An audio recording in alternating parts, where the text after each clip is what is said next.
semakin meningkat dari tahun ke tahun. Hamzah kata, oh kenapa kali ni kita bayar hutang, faedah hutang tu banyak sangat dalam Belanjawan 2026 ni. Pertama sekali Hamzah, kena ingat, yang kita bayar faedah hutang ni bukan faedah hutang zaman Madani saja. Dia daripada zaman dulu lagi, even daripada zaman 1MDB lagi. So saya tak tahu kalau Hamzah diingat, kalau PM Anwar naik jadi PM dia, hutang-hutang PN, hutang BN tu dah reset tak? Hutang BN ke, hutang PN ke, semuanya bergabung. Anwar masih kena bayar faedah. Itu sebabnya faedah hutang tu bertambah. Tetapi kalau betul Hamzah concern pasal hutang, yang patut dia nilai adalah hutang baru. Zaman Perikatan Nasional, hutang baru 100 bilion ringgit. Zaman Madani, hutang baru menurun kepada 77 bilion ringgit. Dua, Ini bagi benda yang tak menentu. RM100 diberikan pada semua.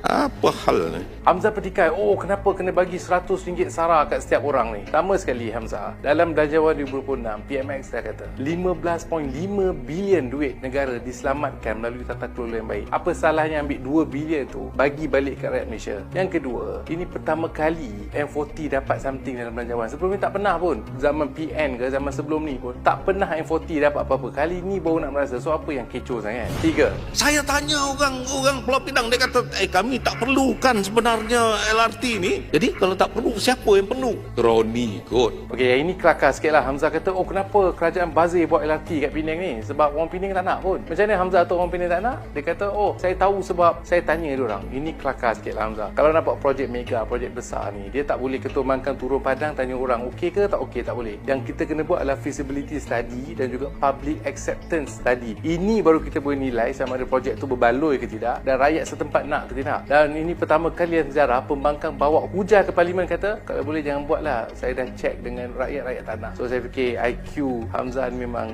special sikit lah. Empat, Yang Amat Berhormat Paguh masih lagi diberikan tugas sebagai Perdana Menteri. Saya yakin masalah MA63 ini selesai. ini pun kelakar juga. Dia kata, oh kalaulah Muhyiddin jadi PM selepas PR2015 itu, MA63 dah selesai dah. Ini pun saya tak tahu daripada mana dia dapat hujah ni. MA63 ada beberapa tuntutan dan hanya selepas Anwar jadi Perdana Menteri barulah 9 tuntutan diselesaikan. Jadi soalan saya kepada Hamzah, berapa banyak tuntutan yang selesai zaman Perikatan Nasional tu? Tak ada pun. 5, Pekerja gig semakin ramai, tetapi tiada jaminan sosial dan tiada masa depan yang pasti. Hamzah kata, oh pekerja gig makin bertambah tapi perlindungan sosial untuk mereka tak terjaga. Ini pun saya fikir kelakar juga sebab Hamzah langsung tak tengok fakta. Pertama sekali kena ingat, sebelum Madani ambil alih, pekerja gig ni dia kalau nak melindung sosial ni secara volunteer, dan sebab itu hanya 25% saja pekerja gig yang secara volunteer ambil perlindungan sosial. Tapi selepas Madani ambil alih, kita perkenalkan RUU pekerja gig, maknanya pekerja gig mandatory kena ada perlindungan sosial. Maknanya daripada 25% kan dah 100%.